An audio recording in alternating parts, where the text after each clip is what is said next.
Do you want more?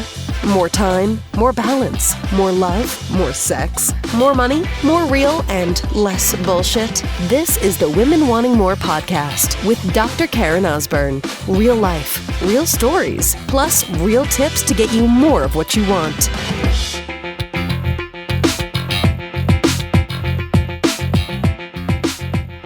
Listen, sister, it is okay to ask for help.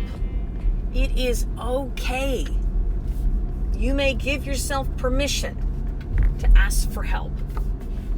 It is a story that I hear from women over and over and over again. And I hear you, I see you, because that was me. Thinking that if I ask for help, it shows that I'm weak. That if I ask for help, it somehow shows that I don't have everything all together.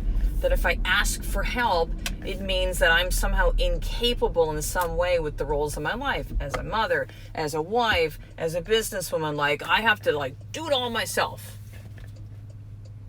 And I want you to know that that's just not true.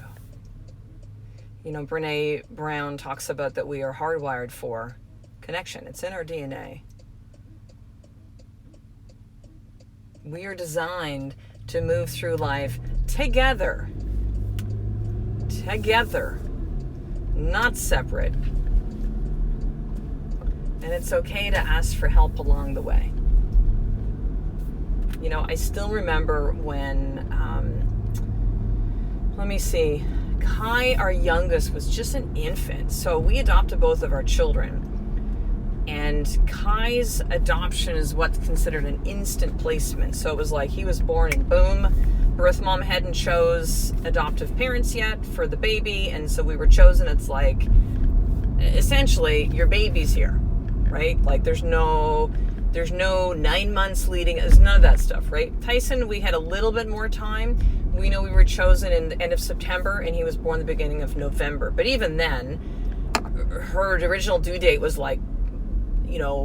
2 weeks after we actually found out that she had chosen us. And then, it ended up not being. The conception date was off, and the, due date was off, and all that kind of stuff.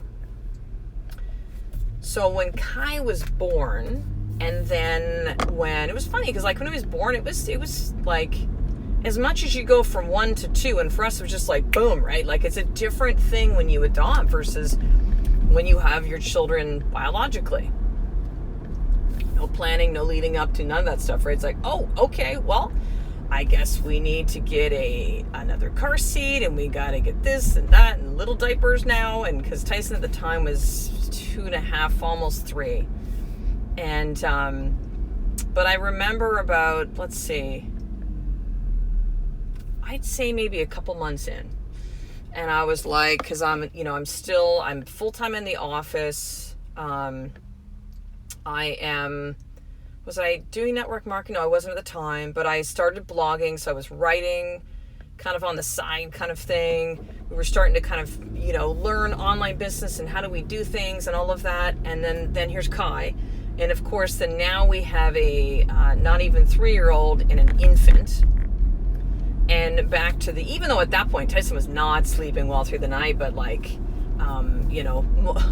more of the sleeplessness, if you will. Still, incredibly happy, grateful, all that good stuff, right? But just your world changes really fast, and I got very overwhelmed a couple months into that, as I should, as was normal, right? And I remember being on the phone with a coach that we had at the time, and said, Karen, you got to take some time for you, I was no, I can't. I got, the kids and the office and everything else. And I remember him just saying, can you just take because he wanted me to meditate for 20 minutes in the morning. At that time, I was not meditating. This was back in 2013, so 6 years ago. And I was meditating? Who the fuck has time for that? I'm a mom with 2 little kids. I'm married. I have a busy practice. Are you crazy? I don't have any, the whole notion of that to me seemed like it was a, quote, nice thing to do. So if you're in that place right now where you hear me speak of these things, and you're eye rolling going, Karen, good for you, but I can't do that. I just want you to know, with so much love and compassion, I so see you. But I also need you to know that it's such a story. It's just not true. believe what we choose to believe is truth, right? So him saying to me then, this coach of, well, can you just take like 5 deep breaths? I was like, okay, I can do that. I was so afraid to ask for help. I was so afraid to accept help. So here's the other piece of that too, right? You can be like, I'm going to reach out for help, and then you don't receive it. It's like somebody's lobbing you the ball and you just watch it go past you. Right? Somebody's delivering like the thing that you need in a beautiful gold envelope that's here to love and support you and to help you and to not fix you, not save you, not make everything go away, but to guide you, to be a real true mentor, leader, support. And you push it away. So why do we do that? Why as women is it a thing? I would say even more so than men. I mean, I can't speak from the male experience, but I really see it as women that we are so programmed to think that we have to have this appearance, that we got it all together. And whereas men often will be the streamline of business work, right? That'll kind of be the lane. As women, we go, no. Work, family, children, marriage, myself, how I look, other pieces of my family, maybe my parents are getting older, like we're juggling all these things. Thinking that everybody else has it all together too, and you're the only one that doesn't. And I need you to know that that is also just not true. It is the whisperings of ego that's telling you, not enough. You need to be like, get your shit together, girl. Take those emotions and squash them down because they're in the way of everything right now. You don't matter. You got to put everybody else first. All those, you know what I'm talking about. And we are so afraid to ask for help because it will show that yes, there is a chink in our armor, that yes, we are imperfect, that yes, we do not have it all together. And we are so afraid of that, of being exposed, of feeling like somehow we're this fraud because we're not able to do all these things with a smile on our face and a six-pack. And no wrinkles. And perfect hair. And perfect makeup. And perfect lashes. And perfect brows. And blah. It is okay to ask for help. Everybody needs it.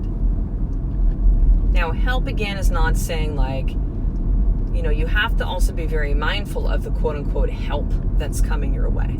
Right? Unsolicited advice, no thank you. Things that do not feel in alignment with you, no thank you. You know what I'm talking about. When you've met people or had certain situations or opportunities, you're just like, it just doesn't feel right. Those ones. People who have not walked your path, no thank you. And they don't have to have walked your exact path, but they need to understand that. People that will say a certain thing, but they've never actually done it themselves, no thank you. So the one where you feel like, ooh, this person could really help, or this thing, or this, also fully understanding that that person will not be able to do the work for you. They are not here to fix you or save you. And by the way, if they are trying to fix or save you, that's also a no thank you. Because that never works. And then even if they did have like, the golden ticket to get you out of the place that you're in or to somehow fix the things in your life, well, guess what? It's not going to stay that way because we never actually did the inner work. And then you know what happens? Then you get angry at that person because you go, it's their fault. They didn't do it. And then you throw them under the bus and then you trash talk them and you go, well, that was a waste of money. That was a waste of time. F them. It's about you saving you. It's about you remembering who you are. It's about you being able to navigate through the challenges in your life that are not easy, that we all go through, that we think we're the only ones. And I can speak so confidently. There's so many of you, and this might be you listening to this right now, sister, where it's just like, how do you know what I'm thinking? How do you know, are you in my head? Like, I get those comments over and over and over again. And what I really hear into that is that the reason that so many of you connect at this very, very deep level with the words that I'm saying is because I've been through your experiences. Now, they might look different on the outside, a little bit of a different package, but I know it. I know what this is like. I know what it's like to feel so pulled in different directions as a mother, as a businesswoman, as a wife, as a friend, as a sister. Like, I know that experience. I know the experience of feeling like there's something inside of me I should be doing and afraid of it. I know that experience. I know what it's like to feel like I'm just a fuck up in all of them. I know that experience. So, the help that you reach out to, that again, it's okay to ask for help, needs to come from someone. I'm just going to urge you, oh my gosh, this is so important, who knows it. See, it's one thing to go like, well, I've been through this certification program, or I've been through this education, and this is why I need to. That's cool. Yeah, that's cool. But, it matters and it doesn't matter. You need to know that whoever it is that you're reaching out for feels safe to you, and you feel that they care. It was so funny when we were in practice as chiropractors, right? And I remember when we were in chiropractic college, so kind of backstory, my brother's a chiropractor. I got involved in chiropractic. The reason I became a chiropractor was because of my brother David. I worked in his office. I finished my first degree in psychology. I wanted to go out and help to, save the world and help people. And then I got into this profession and I was like, oh God, they're all just taking prescription drugs, and I'm not really okay with that. And the people that work in this profession, a lot of them are really unhappy and no one's really getting better. And so I was just kind of very frustrated with the whole thing, and kind of like, I just didn't really understand. It wasn't what I thought. And so in the same breath, this job I had after university, I was working in my brother's office, and I was like, I just fell in love with chiropractic. Left the other job, worked for David full time. A couple years into that, I was like, I want to do this chiropractic thing. So there we go, and off to school. And so I had, I had the experience of being able to like work in an office, of being entrenched in chiropractic, of seeing all like the miracles and knowing what is possible, understanding the business side of it. So to me, going to school was kind of like, well, I got to do this thing if I want to actually be a chiropractor, right? Like, I need to learn about the body more. I need to learn about, I learned a lot about the mind and psychology and all of that, but I obviously have to do these pieces. I have to learn how to adjust patients, all these things. But it was funny how a lot of my classmates would focus on like, well, you got to get the really good grades on this stuff. And I'm like, well, yeah, cool. Like, work hard and everything, right? Like, understand and know and all these things. But guess what? No one's going to give a shit. They will never ask you if you were the valedictorian. They will never ask you, like, what were your grades? Like, they will never ask you those things. And in 14 years of practice, I never had that, because you know what they wanted? Can you help me? And do you care? That's all. That's all we ever want to know. Can you help me? And do you care? Do you understand me? Do you see me? Do you see me?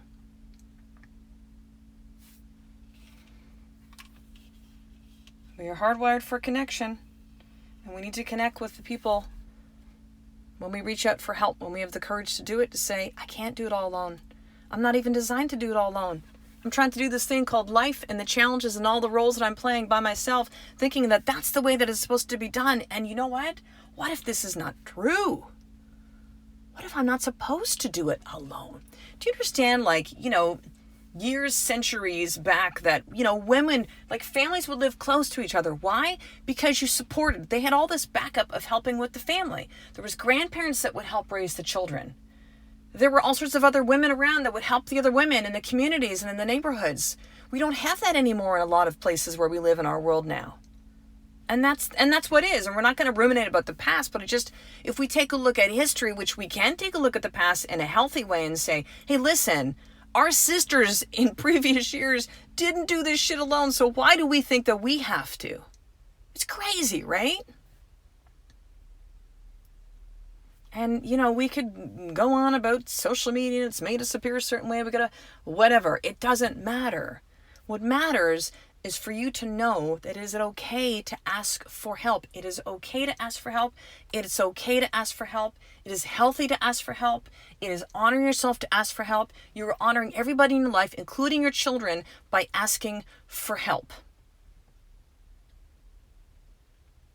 And you need to know that the right person, experience, situation will be there for you, will present, and to trust that, and to really listen to your heart as to, because I understand too, I know, when I, at that point, again, back to the story with Kai, started to go like, okay, I need some help. We need help. Like, let's get a sitter once in a while. Let's do, this kind of stuff. And it was like, it was hard for me to kind of not only like want to let go of the control, that was a big piece, but I didn't know who to trust. And so I understand if there's that intrepidation of like, well, I don't know, like what if I invested this time or this energy or this money, or I went to this experience and did this thing, and you will know inside your heart. You will know inside your heart. And it's going to feel scary. It's going to feel like a bit of a leap, right? But you will know there'll be a feeling of like, this feels right. And it can be combined with a little bit of, oh gosh, oh shit, right? Like a little bit of fear as well too. That's okay. That's okay. Fear is not necessarily a bad thing. It keeps you alert at times, right? We just got to not believe the stories that we're being fed under the category of fear. So here's your more tip for today then, sister. I want you to look at one piece of your life that you need help right now. Maybe it's with the kids. Maybe it's within your relationship and you need to have someone to watch the kids so you guys can actually go out on date nights. Maybe it is, you've been struggling with health stuff. You're like, you know what? I'm going to invest. I'm going to hire a trainer, or I'm going to ask my best friend to be my accountability buddy. And we're going to keep each other accountable to stuff. Maybe it's something you're doing in business and you're trying to do all this stuff by yourself. And you realize like, you know what? If I hired someone, I invested in someone, like I'm wasting a lot of time and energy and money trying to figure this stuff out by myself. Perhaps I should reach out for help and get someone to help guide me along the way, right? Whatever that is for you, I want you, number one, to open up your journal and to identify what is the one area in your life that you need help with the most. Because you might go, oh my God, Karen, all of those. And then you go into overwhelm and then you won't do any of it because it seems like you just drop it all, right? Oh, it's too much. Can't do this. So choose one. There's power in one thing. Choose one area. Doesn't matter how you choose it. You think it's the easiest path. You think it's the most important one. Doesn't matter. Just choose one. And then I want you to make a list of 5 people that you think could help you. Okay, so let's say if it's something like with the kids, right? You're like, well, there's like, my friend's daughter, she's 16 years old and she started babysitting. Maybe she'd be a good one. Or, maybe there's like an online, nanny service or babysitting service. Or, maybe there's been some friends of yours that are like, hey, we love to watch the kids. And you're like, no, I don't want to burden you. But really, they would love to hang out with your kids. So make a list of 5 people that are potentials that could help you. And then the third part of this is decide like when you're going to connect with them, or just do it all today. Heck, listen, you could send people a text message. You could just go online and go, let me just kind of Google like nannies and then fill in the blank of any of your, the city that you live in, or babysitting / fill or childcare, like whatever, and see what's out there. It is okay to ask for help. And again, I know that feeling of thinking I should, but it's okay. Just do it and begin to make the first steps. So for some of you are in a place where, and this could be you, sister, where, things are they're really dark. You've hit a kind of wall. You're going through a crisis right now. You're trying to figure stuff out, right? You just don't know. Like you have been trying, but you're not getting any kind of like footing. There's no grounding. You're not making any kind of momentum or forward movement in moving through or figuring out or healing through whatever's happening in your life right now. And this is precisely the women that I work with for one-on-one coaching. That really the result of it is at the end of our coaching time together that you have some clarity, that you've learned the tools, the resilience to be able to move through the crisis. Not save or fix or take away, but to be able to learn the tools of how to navigate through the spicy, tricky, crisis, oh shit, I didn't expect this, why is this happening to me, this sucks times. And guess what? I know those too. I know what this is like. I know what works. I know what tools and strategies are necessary to move through that. I know what steps are necessary to move through it. And so this is the result from one-on-one coaching, is simply that. You come out the other end of it with some clarity, with some understanding, with some tools that, now the intensity too that happens and the intimacy of one-on-one is very different than group coaching. One-on-one, we can move much more quickly. We can get really dialed in. A lot of women prefer one-on-one because obviously, I shouldn't say obviously, for some of us, we don't really want to share stuff, right? We want to keep it close to our heart. And we don't want to be in a group situation. Maybe we don't be like at a live event or something. Like, it's important we keep it close to our heart, and that's what feels good and safe to us. And that's okay too. One-on-one coaching is perfect for that, to have whatever experience that you're moving through, that you need the tools, you need the support, you need the accountability, you need someone who is there to see you and to help you and support you through this based on the goals that you want to create at the end of that. And is there for you 1,000%. So right now, there are 2 spots that are open for one-on-one coaching. I only have 3 available at any one time because it is so time intensive for me to be able to, it's not just the time that we spend together coaching, but like, I'm emotionally connected to you. And so it's important that I have that full focus for the 3 women that I support as they're going through their coaching experience and not torn all over the place, so that I can really show up and be 100% for you and the other 2 women. So if this is you, if this is resonating with you and you're like, maybe Karen's the help, maybe not, this isn't for every woman, but if this feels like for you, this is by application only. Here's what you need to do. Very simple. You email me, drkarenosburn@gmail.com. So it's drkarenosburn@gmail.com, and simply say, I would like to apply for one of the one-on-one coaching spots. And I will then respond back within 24 hours, and I will let you know what the next step is from there. So I will talk to you on the next episode, sister. A life of more really is one step away from knowing that you don't have to do this alone, and it's okay to ask for help every single day. I love and appreciate you.